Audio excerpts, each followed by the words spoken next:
नमस्कार आणि एक महत्त्वाची घडामोड पाहूया। काश्मीरमध्ये गेल्या 6 वर्षातील सर्वात मोठा दहशतवादी हल्ला आता झाला आहे। दहशतवाद्यांनी यावेळी पर्यटकांना लक्ष्य केले आहे। पहलगाममधील छोटे स्वित्झर्लंडमधून ओळखल्या जाणाऱ्या बैसरण भागात मंगळवारी दहशतवाद्यांनी पर्यटकांवर गोळीबार केला, तर या हल्ल्यामध्ये 26 पर्यटकांनी आपले प्राण गमावले आहेत। तर अमरावतीमध्ये प्रहार पक्षाच्या वतीने पहलगाममध्ये झालेल्या आतंकवादी भ्याड हल्ल्याचा निषेध करण्यात आला।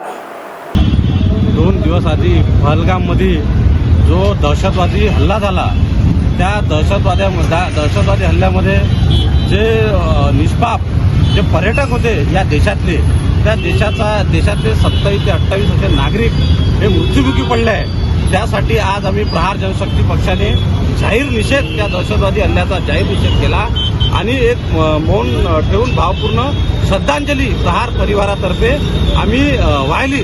पण जो हा दहशतवादी हल्ला झालेला आहे, निष्पाप लोकांचे बळी जे गेले आहे, त्या संदर्भामध्ये आपल्या ज्या जांच एजन्सी आहे याच्यावर कुठेतरी आम्हाला संदेह आहे आणि याच्यासाठी मोठी कठोर कारवाई, कठोर पावलं या देशाच्या सरकारने उचलले पाहिजे।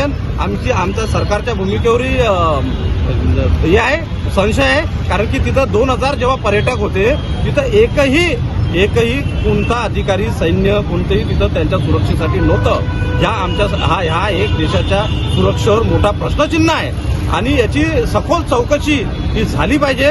आणि दीड घंटा जर तिथं मिलिटरी पोहोचत नाही, पोलीस पोहोचत नाही, ही गंभीर बाब आहे। या गंभीर बाबेमध्ये कोणी राजकारण करू नको। काही पक्ष याच्यात जातीचा उल्लेख करत आहे, पण जात नाही आहे, याच्यात माणुसकी मेलेली आहे आणि हे फक्त पक्षाचं राजकारण करत आहे। आम्ही सर्व निषेध करतो आणि यांना भावपूर्ण, आमचं जे मरण पावले त्यांना भावपूर्ण आमची श्रद्धांजली आमच्या प्रहार परिवारातर्फे आम्ही देत आहोत।